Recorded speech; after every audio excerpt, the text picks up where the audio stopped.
Grace Fryer lahir pada tanggal 14 Maret 1899 di Orange, New Jersey. Ayahnya, Daniel Edward Fryer, bekerja sebagai perwakilan serikat buruh, dan ibunya bernama Grace Morton Gilbert. Keluarganya sangat besar karena dia memiliki 10 saudara kandung. Namun, informasi tentang masa kecilnya sangat sedikit. Tetapi sebuah artikel surat kabar tentang dirinya menyatakan bahwa dia tidak pernah dimanjakan maupun diajarkan untuk memikirkan kebahagiaannya sendiri terlebih dahulu. Pada tanggal 4 April 1917, Amerika Serikat bergabung dalam Perang Dunia Pertama. 2 saudara laki-lakinya dikirim untuk berperang, dan karena hal ini, Grace ingin membantu keluarganya dan upaya perang sebisa mungkin. Hanya 4 hari kemudian, dia berhasil mendapatkan pekerjaan sebagai pengecak dial di United States Radium Corporation di kota asalnya di Orange, New Jersey. Pada waktu itu, US Radium Corporation memproduksi masal Undark, cat bercahaya dalam gelap berteknologi tinggi yang ditemukan pada tahun 1902 oleh William J. Hammer. Ini menjadi sangat populer di kalangan prajurit infanteri karena mereka sekarang bisa membaca dial militer dan jam tangan mereka di malam hari. Selain itu, cat ini juga digunakan pada sejumlah barang rumah tangga seperti saklar lampu, nomor rumah, dan mata boneka. Meskipun kekhawatiran kesehatan semakin meningkat, US Radium menyatakan bahwa cap mereka benar-benar tidak berbahaya dalam jumlah yang sangat kecil seperti itu. Hal ini mungkin benar bagi mereka yang membeli produk mereka. Tetapi hal yang sama tidak bisa dikatakan untuk para pekerja yang terus-menerus terpapar radium. Berbeda dengan perusahaan lain pada saat itu, US Radium sangat senang mempekerjakan perempuan dalam tenaga kerja mereka. Faktanya, staf pelukis mereka hampir seluruhnya terdiri dari gadis remaja. Ya, tangan mereka yang stabil sangat cocok untuk pekerjaan seperti ini. Selain itu, upah mereka sekitar 3 kali lipat dari pekerjaan pabrik biasa. Artinya para gadis ini termasuk pekerja perempuan dengan bayaran tertinggi di negara ini. Karena itu pekerjaan ini digambarkan sebagai pekerjaan elit bagi gadis-gadis pekerja miskin. Gaji yang bagus bukan satu-satunya faktor menarik dari pekerjaan ini. Banyak wanita muda bekerja di studio bersama teman-teman dan saudara mereka. Untuk beberapa waktu, Grace bekerja bersama adik perempuannya Adelaide. Namun Adelaide sangat ekstrovert. Dan karena dia terlalu banyak bicara, akhirnya dia dipecat. Di studio, mereka diharuskan dengan hati-hati mengoleskan undark pada garis-garis kecil di permukaan dial kecil. Pekerjaan ini membutuhkan banyak ketelitian, jadi para pekerja, termasuk Grace, mengikuti teknik-teknik yang telah diajarkan kepada mereka. Salah satu teknik ini disebut lip pointing. Setelah beberapa kali sapuan, kuas cenderung kehilangan bentuknya. Jadi para wanita didorong untuk menggunakan bibir mereka agar ujung kuas tetap tajam dan bersih. Masalahnya adalah setiap kali mereka meletakkan kuas di antara bibir mereka menelan sedikit cat bercahaya yang tidak berasa. Beberapa wanita muda bertanya apakah cat itu bisa membahayakan mereka dengan cara apapun. Para manajer menjawab bahwa itu tidak berbahaya dan mereka tidak perlu takut. Meyakinkan mereka bahwa satu-satunya efek samping dari mengonsumsi sedikit cat itu hanyalah pipi yang kemerahan. Pada saat itu, banyak orang percaya bahwa sejumlah kecil radium sebenarnya baik untuk kesehatan. Bahkan, radium dipasarkan sebagai eliksir medis untuk mengobati segala jenis penyakit.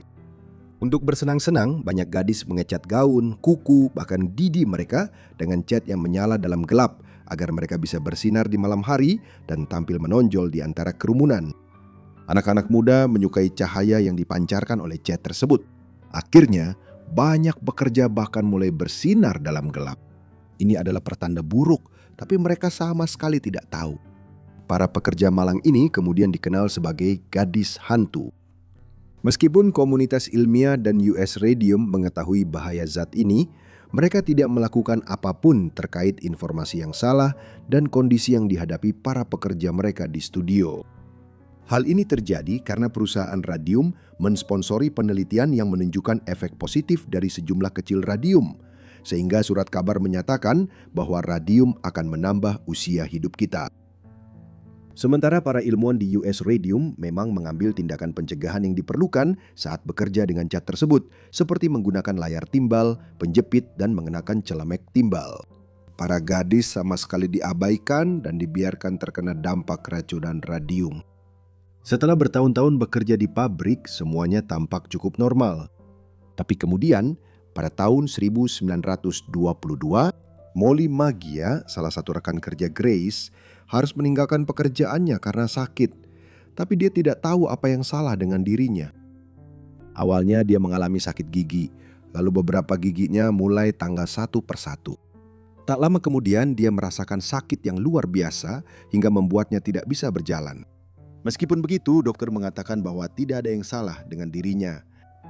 Setelah itu, dia kehilangan semua giginya beserta tulang rahangnya yang oleh dokter gigi hanya diangkat begitu saja dari mulutnya. Tubuh Molly hancur karena keracunan radium dan pada bulan September tahun 1922, hanya 8 bulan setelah sakit gigi pertamanya, dia meninggal. Molly adalah pelukis angka pertama yang meninggal, tapi kasusnya bukanlah satu-satunya.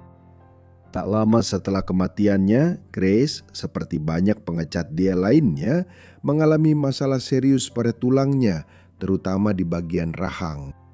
Tak butuh waktu lama sampai pelukis angka lainnya juga meninggal, dan itu terjadi secara berurutan dalam waktu singkat. Kematian misterius ini menyebabkan penurunan bisnis bagi US Radium. Karena takut akan hal ini, mereka membuat kampanye disinformasi dan menyembunyikan penyebab penyakit serta kematian misterius tersebut. Selain itu, mereka bekerja sama dengan para dokter agar penyebab kematian disalahkan pada sifilis. Hal ini merusak reputasi para wanita tersebut dan memungkinkan US Radium untuk menyangkal segala bentuk tanggung jawab. Dengan harapan untuk membantah adanya kaitan antara pekerjaan pengecat deal dan penyakit misterius tersebut. Pada tahun 1924, mereka menugaskan profesor fisiologi dari Harvard, Cecil Drinker, untuk mempelajari kondisi kerja di pabrik tersebut. Temuan Drinker justru berlawanan dengan apa yang mereka harapkan. Dia mengonfirmasi adanya kaitan yang dirumorkan antara radium dan kematian misterius para wanita tersebut. Presiden perusahaan itu marah besar dan kembali mencoba menyembunyikan temuan-temuan ini.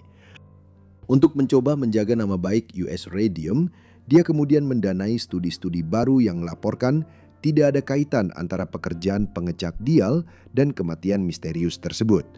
Pada tahun 1925, masalah kesehatan Grace mulai memburuk. Rahangnya semakin melemah. Dia merasakan lebih banyak rasa sakit dan tulang belakangnya remuk, sehingga dia harus mengenakan penyangga punggung baja. Dokternya percaya ada kemungkinan masalah kesehatan serius ini mungkin ada hubungannya dengan pekerjaan lamanya.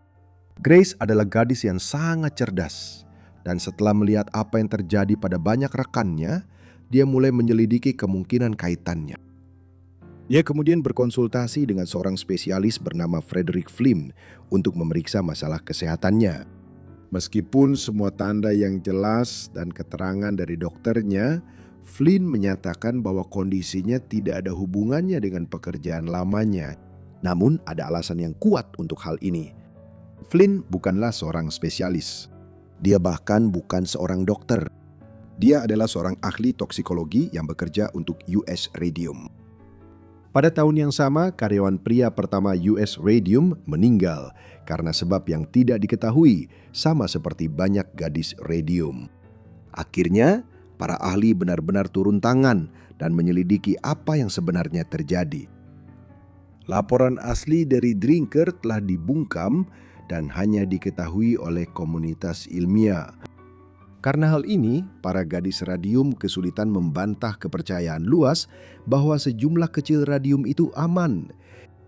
Kemudian, seorang dokter bernama Harrison Martland membuktikan sekali dan untuk selamanya bahwa penyakit dan kematian aneh ini memang disebabkan oleh keracunan radium. Melalui pengujian, dia menemukan kerusakan serius yang tidak dapat diperbaiki yang disebabkan oleh radium ketika berada di dalam tubuh seseorang.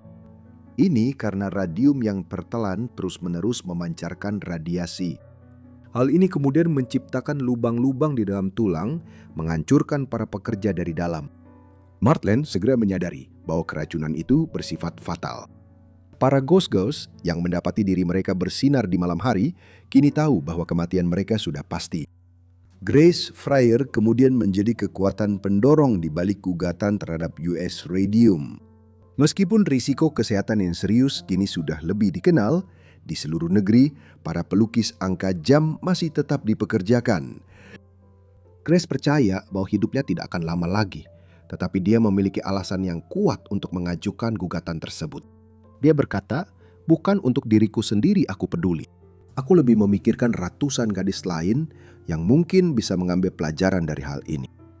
Masalahnya adalah industri radium sangat berkuasa dan mereka bahkan mencoba mendiskreditkan penemuan jelas Martland. Karena hal ini, selama 2 tahun, banyak pengacara menolak kasus tersebut. Meskipun menghadapi berbagai hambatan, kegigihan dan kecerdasannya akhirnya menarik perhatian seorang pengacara muda bernama Raymond Berry yang bersedia menangani kasus tersebut. Dia mengajukan gugatan terhadap US Radium, mewakili Grace dan 4 pelukis dia lainnya, menuntut ganti rugi masing-masing $250.000. Pertarungan hukum pun terjadi. Grace dan rekan-rekannya menjadi berita utama nasional dan tak lama kemudian mereka berada di pusat skandal pengadilan internasional. Kesehatan para wanita itu menurun dengan cepat dan sistem pengadilan yang lamban tidak membantu. Akhirnya, pada bulan Januari tahun 1928, mereka menghadiri sidang pengadilan pertama mereka. Saat itu, Grace sudah kehilangan semua giginya, tidak bisa berjalan dan harus menggunakan penyangga punggung untuk bisa duduk tegap. Namun, para wartawan masih menggambarkan Grace sebagai wanita yang cantik. Para gadis radium lainnya juga berada dalam kondisi serupa atau bahkan lebih buruk. 2 di antaranya bahkan hanya bisa terbaring di tempat tidur. Sidang berikutnya berlangsung pada bulan April, tetapi semua gadis radium terlalu sakit untuk hadir. Hakim kemudian memutuskan untuk menunda sidang hingga bulan September karena banyak saksi sedang berlibur di Eropa. Keputusan ini mendapat kecaman besar dengan seorang editor surat kabar mengatakan bahwa ini adalah sebuah pelecehan terhadap keadilan yang keterlaluan. Kemarahan ini membantu para gadis radium karena sidang dijadwalkan ulang menjadi awal Juni. Namun waktu hampir habis. US Radium memainkan permainan menunggu dan mencoba memperlambat proses hukum. Selain itu, beberapa wanita hanya diberi waktu 4 bulan untuk hidup. Beberapa hari sebelum sidang, Berry berhasil mendapatkan penyelesaian di luar pengadilan. Putus asa, para gadis radium dengan enggan menerima. Ya, mereka tidak punya banyak pilihan dan waktu hidup mereka juga tidak lama lagi. Setiap wanita menerima $10.000 dan semua biaya medis serta hukum mereka ditanggung. Meskipun jumlahnya jauh lebih kecil dari yang mereka harapkan, Grace telah mencapai tujuan utamanya. Seperti yang telah direncanakannya, dia berhasil menarik perhatian pada keracunan radium dan eksploitasi di dalam industri radium. Pada tanggal 27 Oktober 1933, Grace Fryer meninggal di kota kelahirannya di New Jersey pada usia 34 tahun. Meskipun upaya para gadis radium New Jersey berakhir dengan apa yang bisa dianggap sebagai kekalahan, perjuangan mereka memicu dampak besar pada industri radium dan hak-hak buruh di seluruh negeri. Para gadis radium New Jersey menginspirasi orang lain. Seorang pekerja pengecat deal yang membaca kisah itu di koran adalah seorang wanita bernama Catherine Wolfe Donahue dari Illinois. Setelah melihat apa yang telah dicapai, dia memulai perjuangan hukumnya sendiri pada pertengahan tahun 1930-an. Melawan perusahaan Illinois Radium Dial. Sama seperti US Radium, mereka menyangkal tanggung jawab, berbohong, dan berusaha menutupi setiap kaitan antara pekerjaan mereka dan kematian yang terkait dengan radium. Mereka bahkan sampai ikut campur dalam proses autopsi demi menyembunyikan kebenaran. Meskipun Catherine mencari keadilan karena masalah kesehatan parah yang disebabkan oleh kondisi di radium dial, dia dijauhi karena menuntut salah satu dari sedikit perusahaan yang masih bertahan selama depresi besar. Pada tahun 1938, kasusnya akhirnya dibawa ke pengadilan dan berkat kesaksiannya dari ranjang kematian, dia memenangkan kasus tersebut. Kemenangan ini bukan hanya untuk dirinya sendiri, tetapi juga untuk para pekerja yang dieksploitasi di seluruh negeri. Catherine meninggal tak lama setelah itu, pada tanggal 27 Juli 1938 pada usia 35 tahun.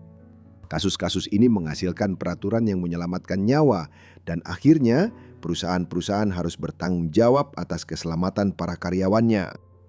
Berkat keberanian, keteguhan, dan pengorbanan Grace Fryer, Catherine Donahue, dan para gadis radium lainnya, standar keselamatan industri di Amerika Serikat diperketat secara signifikan, dan hal ini pasti telah menyelamatkan banyak orang lain dari nasib serupa. Hingga hari ini, Ghost Girls masih bersinar di dalam peti mati mereka karena radium yang tertanam di tulang mereka. Sudah banyak buku dan dokumenter yang ditulis tentang para gadis radium, dan yang terbaru, ada sebuah film yang akan dirilis dalam beberapa minggu mendatang. Terima kasih semuanya telah menonton video ini tentang para gadis radium dan Grace Fryer. Saya harap kalian menikmatinya.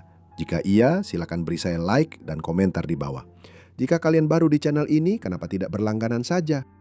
Jika kalian punya saran yang ingin saya buat, tinggalkan komentar atau kirimkan email kepada saya yang alamatnya ada di deskripsi di bawah.